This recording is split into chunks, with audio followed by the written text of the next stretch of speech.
Hi guys! Welcome back to my mini vlog. For today's video, magsuri-suri na punta sa Dakbayan sa Davao City.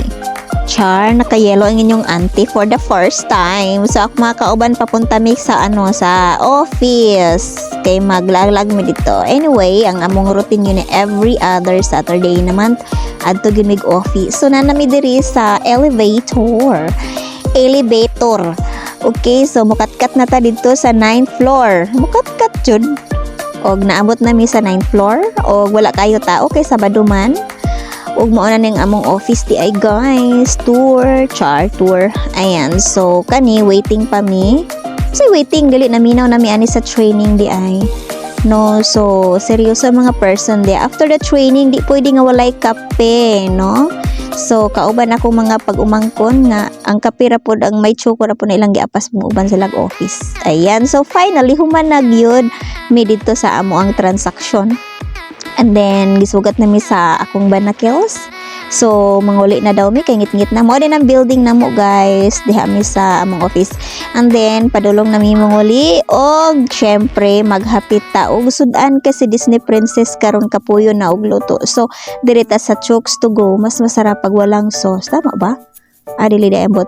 And then, of course, ayan. And after na to, magpalit og kuan chicken. Diri na punta maghapit na punta gulay para one-stop shop na ba, no? Diri da ko nagpalit sa kuan sa may bot unsa to dapit na street.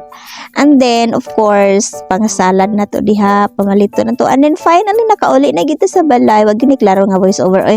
Anya kuan na yon, of course tagana na tong bahin ang atong bana, no. Syempre unod gyud na iyaha kay dili siya ganahan og naa mga bones, so unod gyud na iyahan, no. So and then of course kami po mga unta, and then nakahapit tayo mi sa McDonald's di ay kay paborito ni Habibi tong kuan katong chicken nuggets niya. And then of course kita mga unta dili ko pwede walay halang-halang dots kay grabe kay ko pakaununog, dapat nagay chili. Ayan, so for today's video half sa akong video ay kaon-kaon lang. Ayan, sige ba, mukbangers yarn. Ayan, dili ko pwede mo kaon walay halang pati babaan silian.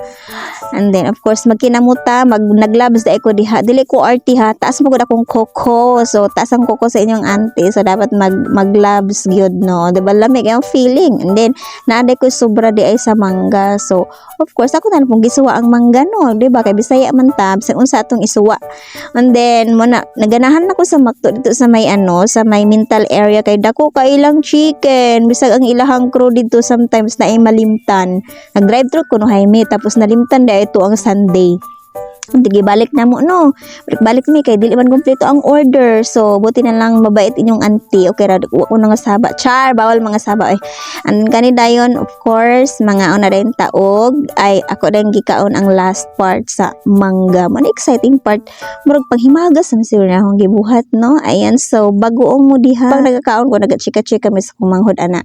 Andi ba chika-chikahan ra ang bagoong, no. Actually halang yun na siya. And then ang mangga pud kanang aslom-aslom pero wa kay makita ang aslom sa akong naong kay naong kog mangga.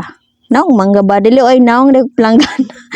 Anyway, so sigdaghan akong naistorya. Wala ni cut na voice over kay tapos sigkat. Kaon lang ta diri nga video, no. Ug daghang salamat sa inyong pagtan-aw. Bye!